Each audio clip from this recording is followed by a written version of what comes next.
The entire history of the Star Wars galaxy hinged on a single decision made in a quiet room on Coruscant. In the standard timeline, Anakin Skywalker walked out of the Jedi Council chambers to betray Mace Windu and plunge the galaxy into darkness. However, we can't imagine a scenario where the Chosen One simply sat down to take a breath and trusted the Jedi Master who told him to wait. This single act of obedience saves the Jedi Order while rewriting the fate of Palpatine, Padmé, and the entire Republic. Today, we explore the timeline where Anakin Skywalker never became Darth Vader. The sun is setting over the ecstatic cityscape of Coruscant, while the air inside the Jedi Temple hangs thick with tension. Anakin Skywalker stands alone in the High Council chamber.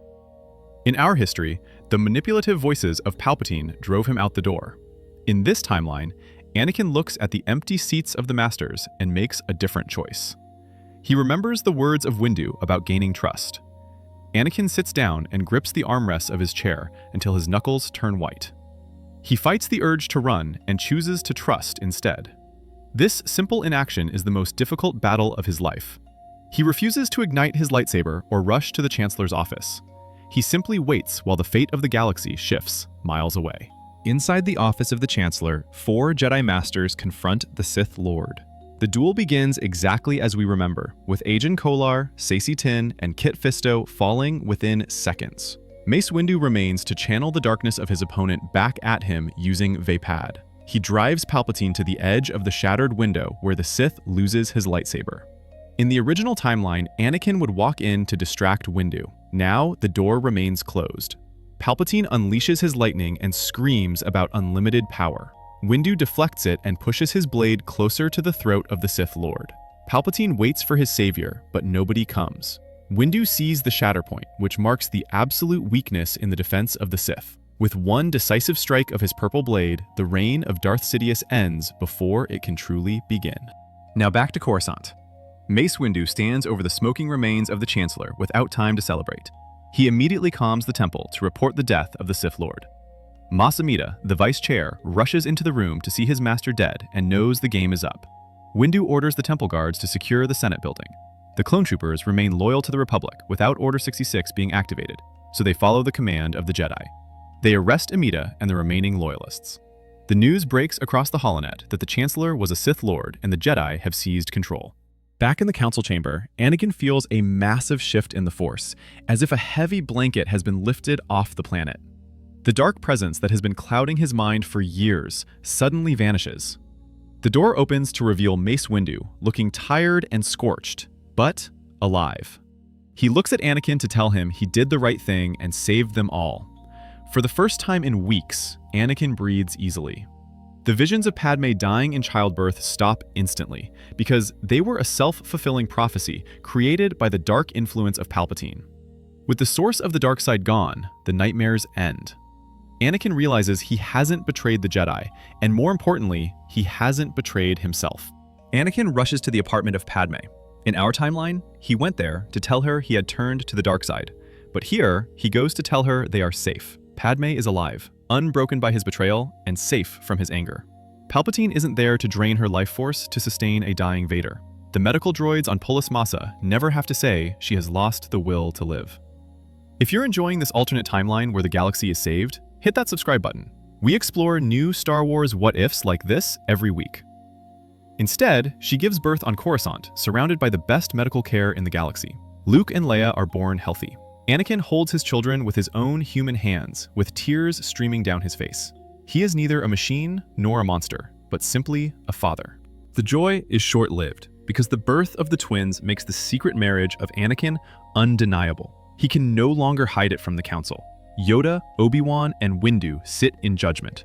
This is the moment Anakin feared, and the reason he almost turned to the dark side.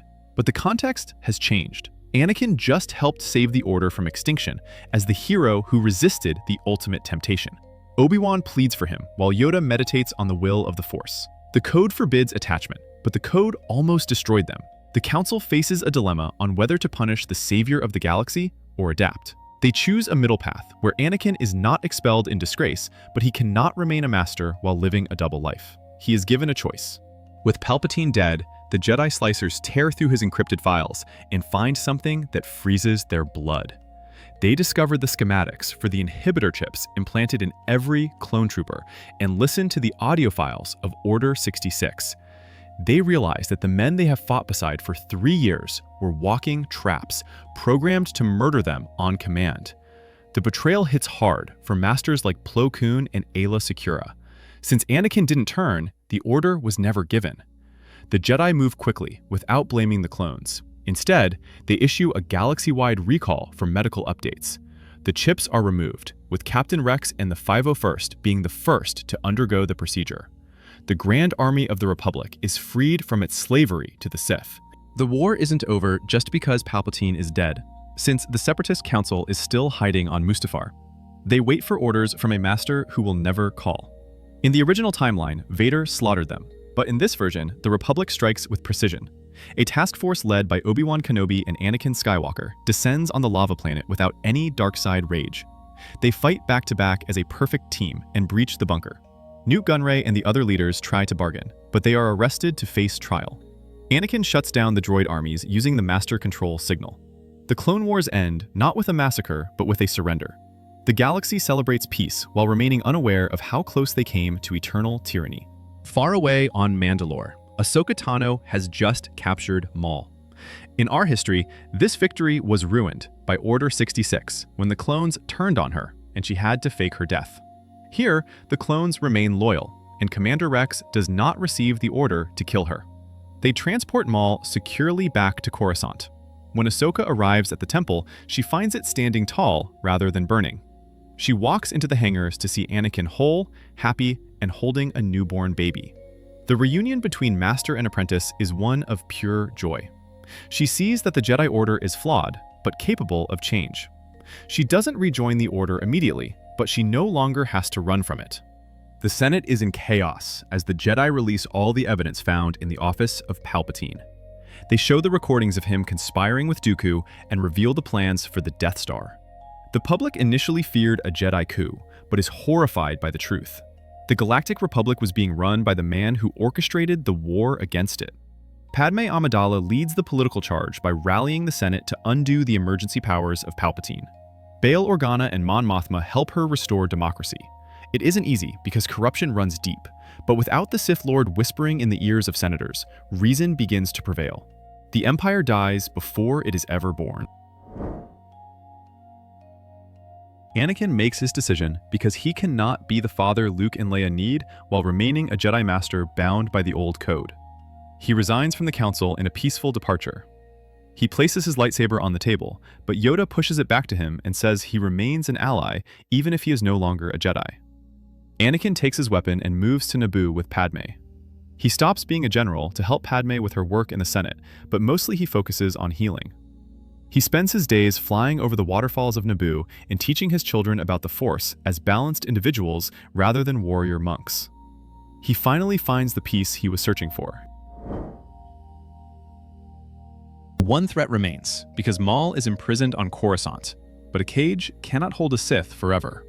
He senses that Sidious is dead and knows a power vacuum exists. He escapes to run the criminal underworld rather than rule the galaxy.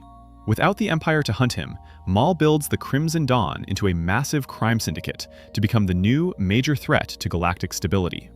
This time, he isn't fighting a broken rebellion, but a unified republic and a Jedi Order at full strength. Obi-Wan Kenobi makes it his personal mission to track down his old nemesis as a leading member of the Council.